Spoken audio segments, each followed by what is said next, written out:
Penjara Changi di Singapura dikenal oleh netizen sebagai kandang anjing dunia tahanan. Narapidana ditahan di ruang sempit seluas 6 meter persegi.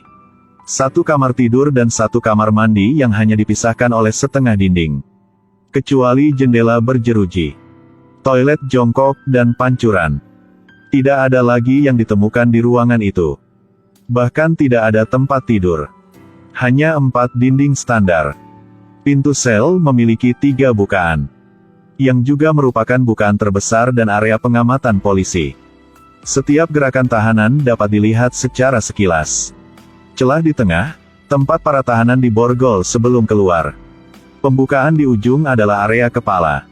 Setiap makan, tahanan harus berbaring di tanah seperti anjing untuk menerima makanan.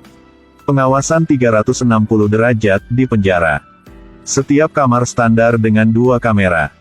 Dan dengan penglihatan malam inframerah. Baik pada siang hari, atau pada malam hari. Lampu dimatikan atau lampu tidak dimatikan. Narapidana tidak memiliki hak atas privasi. Tidak ada AC atau kipas angin di dalam kamar. Terutama di musim panas. Suhu ruangan bisa naik hingga lebih dari 35 derajat. Lembab dan panas di dalamnya. Bersama dengan aroma yang berasal dari toilet jongkok. Sangat tidak nyaman. Semua kebutuhan sehari-hari para tahanan disediakan oleh penjara. Konfigurasi terpadu. Untuk mencegah mereka menyimpan barang selundupan. Kotak pasta gigi, cangkir, ember dan kotak sabun semuanya memiliki desain transparan. Selain itu, alat seperti sikat gigi dan sendok nasi juga dibuat lebih pendek dan lebih lembut. Pada dasarnya untuk menekan gagasan senjata buatan para tahanan.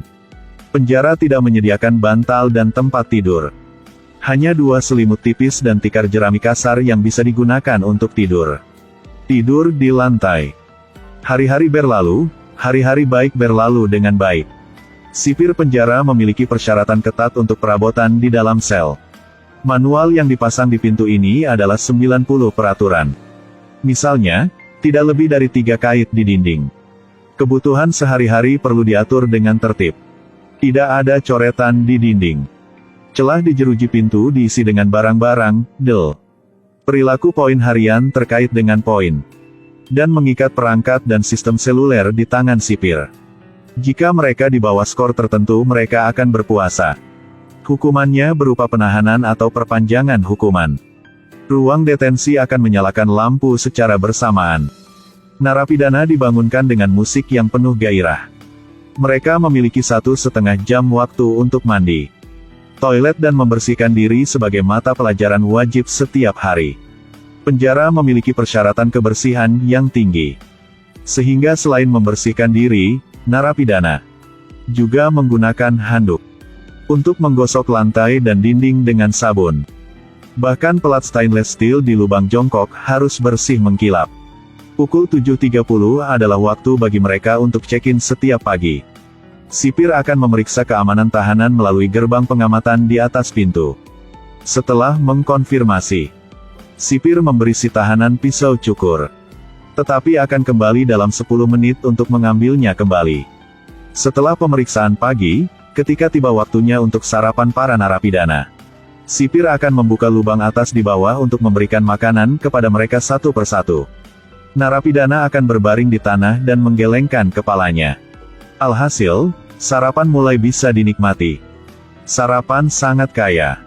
4 potong roti cukup. Secangkir kopi untuk menyegarkan semangat. Berbicara soal makanan dan minuman, para narapidana di penjara ini hampir membalikkan persepsi aku tentang penjara, yang sebagai salah satu penjara paling kejam di Singapura. Meskipun penjara ini diatur secara ketat, namun diterima dengan baik dalam makanan para narapidana. Penjara memiliki dapur sendiri untuk narapidana. Luasnya lebih dari 1.800 meter persegi. Termasuk area memasak, area pemotongan, area pengepakan ke dalam gudang. Staf di dapur semuanya adalah pencetak gol terbanyak. Mereka harus melalui pelatihan yang ketat untuk mendapatkan pekerjaan ini. Setiap kali mereka memasuki dapur, mereka harus sepenuhnya didesinfeksi dan memakai pelindung sanitasi. termasuk masker dan topi, sarung tangan dan sepatu bot sanitasi. Bahan-bahannya dipilih oleh ahli gizi profesional dan dipasok secara khusus oleh peternakan luar. Beragam hidangan, daging, telur, dan sayuran adalah standar. Ikan, udang, dan makanan laut juga sering dimasukkan dalam hidangan. Semua bahan dibersihkan. Narapidana di area pemotongan sayuran akan memotong sayuran, daging yang dimasukkan ke dalam keranjang. Dikirim ke area memasak untuk dimasak. Khususnya untuk mencegah tahanan membunuh dengan pisau. Semua barang di dapur didaftarkan. Pisau diikat ke meja melalui rantai. Untuk memenuhi kebutuhan makan narapidana yang berbeda. Dibagi menjadi 6-8 rasa yang berbeda. Termasuk makanan normal, makanan vegan, ketan yang lembut, makanan yang tidak pedas,